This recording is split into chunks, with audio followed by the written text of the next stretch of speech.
Hello guys, welcome back to your help education. और आज हम जानेंगे इंसर्ट रिबन के अंतर्गत पिवोट टेबल को इंसर्ट करना। तो पिवोट टेबल के लिए आप पिवोट टेबल है क्या? पिवोट टेबल एक ऐसी टेबल के रूप में है जिसके माध्यम से आप डेटा को, जो कॉम्प्लेक्स डेटा है उसको पिवोट टेबल में अरेंज कर सकते हैं, बहुत आसानी समराइज कर सकते हैं। अर्थात जो डेटा है उसमें से आप अपने वांछित डेटा को रिपोर्टिंग कर सकते हैं। तो रिपोर्ट, एक ऐसी रिपोर्ट आप तैयार कर सकते हैं जिसमें आप किसी बग फील्ड के अकॉर्डिंग आप पे उसके नंबर ऑफ सेल्स या बेसिक सैलरी या टोटल जो अलाउंसेस है या कोई भी चीज है तो उसको आप सम के रूप में प्रदर्शित कर सकते हैं। यानी उसको उसकी रिपोर्ट तैयार करने के लिए, टेबल की एक रिपोर्ट तैयार करने के लिए, फिल्टर फिल्टर टेबल बनाने के लिए आप प्रयोग कर सकते हैं पिवोट टेबल का। तो जस्ट आपको क्लिक कर देना पिवोट टेबल पे।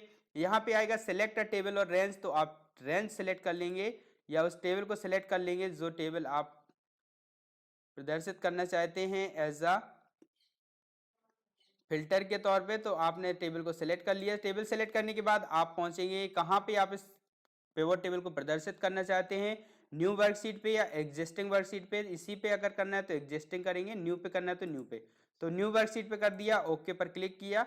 यहाँ पे एक टेबल के लिए एक अलग से पूरा इधर प्रदर्शित होगा, पिवोट टेबल 2 लिख करके आया, to build a report. And आपको रिपोर्ट बनाने के लिए यहाँ से फील्ड सेलेक्ट कर लेना है।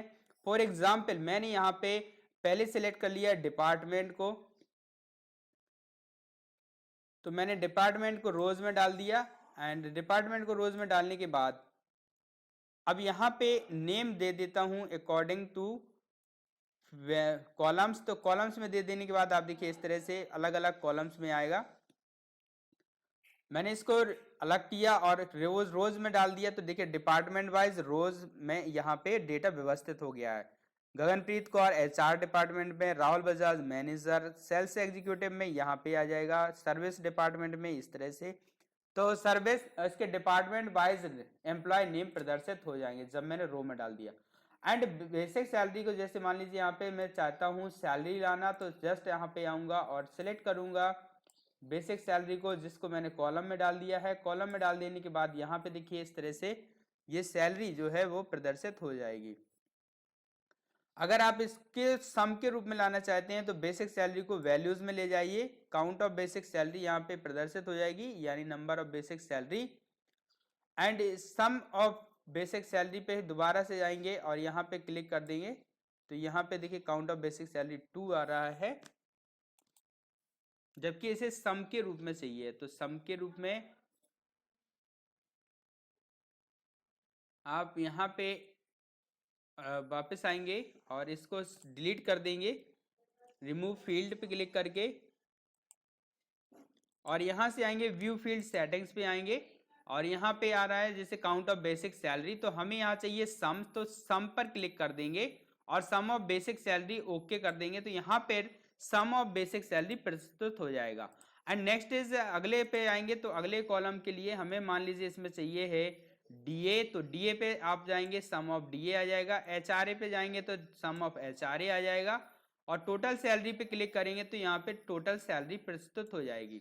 तो देखिए ये टेबल पे हमने डेटा को क्या कर दिया, अरेंज कर दिया है। यहाँ पे एचआरए काउंट होकर के आ रहा है, यहाँ पे फिर से जाएंगे एचआरए के लिए और काउंट ऑफ एचआरए पे जाकर के इसकी सेटिंग्स को बदल देंगे व्यू फील्ड सेटिंग्स पे, और यहाँ पे काउंट की जगह पे सम कर देंगे, ओके कर देंगे। तो ये डेटा आप अपना फिल्टर कर सकते हैं। अब देखिए यहाँ पे हम इसको एक्सपेंड करने के लिए आपको प्लस पे क्लिक करना था, और अगर आप इसको श्रिंक करना चाहते हैं तो जस्ट आपको माइनस पे क्लिक कर देना है, तो डेटा यहाँ पे श्रिंक हो जाएगा।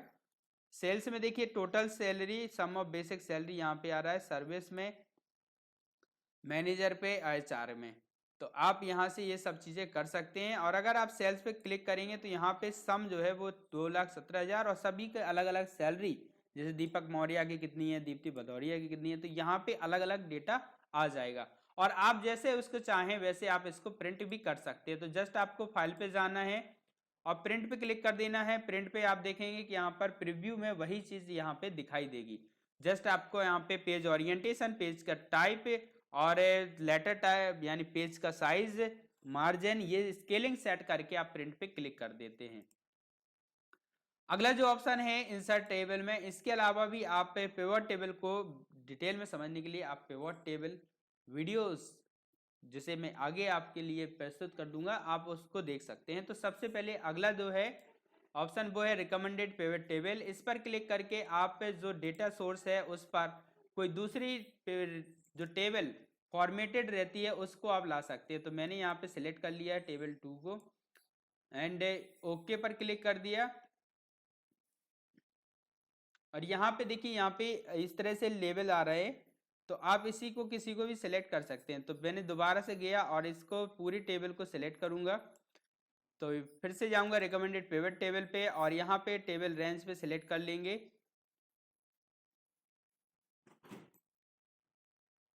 एंड ओके पर क्लिक करेंगे। तो यहाँ पर देखिए इस तरह से प्रदर्शित हो जाएगा।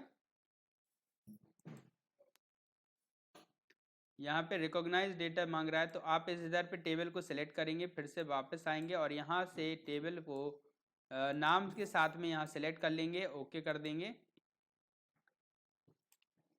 तो यहाँ पे देखिए इस तरह से सम ऑफ एज आएगा और किसी भी एक फॉर्मेट को आप अप्लाई कर देंगे। तो यहाँ पे ये चीज़ कर सकते हैं। इसके बाद फिर से रिकमेंडेड पिवट टेबल पे जाएंगे, टेबल को सिलेक्ट कर लेंगे। जैसे मैंने यहाँ से टेबल को सिलेक्ट किया बेसिक सैलरी तक और यहाँ टोटल सैलरी तक एंड इसके बाद इसको डाउन कर दिया, ओके पर क्लिक किया। तो यहाँ पे देखिए रो लेबल्स में एचआर, मैनेजर, सेल्स और सम ऑफ बेसिक सैलरी आ रहा है। आप इसमें से किसी भी फॉर्मेट को आप सिलेक्ट कर सकते हैं। तो मैंने सम ऑफ नंबर, सेल्स और सम ऑफ एज इस पर क्लिक किया, या रो लेबल्स पे क्लिक करके आप यहाँ पे इस तरह से आप किसी भी तरह की टेबल को ला सकते हैं। जिसमें आप ज़्यादा सूटेबल लगें उसको आप इंसर्ट करा लीजिएगा। देखिए ये वाली जैसे मैंने कर दिया और इसमें state wise sum of DA, sum of HRA, sum of total salary आ जाएगा। तो आप इस तरह से आप एक पिवट टेबल जो बाय डिफॉल्ट सेट रहती है आप उसको ला सकते हैं, यानी प्री फॉर्मेटेड पिवट टेबल को इंसर्ट करा सकते हैं। अगले ऑप्शन पे जाएंगे, इंसर्ट पे टेबल पे क्लिक करेंगे तो हम यहाँ पे टेबल क्रिएट कर सकते हैं। टेबल क्रिएट करने के लिए आपको जस्ट रेंज को सिलेक्ट करना है, जो भी आपने रेंज सेलेक्ट की है उस पर ओके कर दीजिए।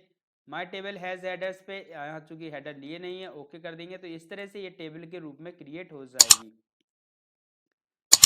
आई होप यहाँ तक का आपको ऑप्शन समझ में आ गए होंगे टेबल्स ग्रुप के। बाकी इलस्ट्रेशन, एडेंस, चार्ट्स, ये ग्रुप्स अगले वीडियो में डिस्कस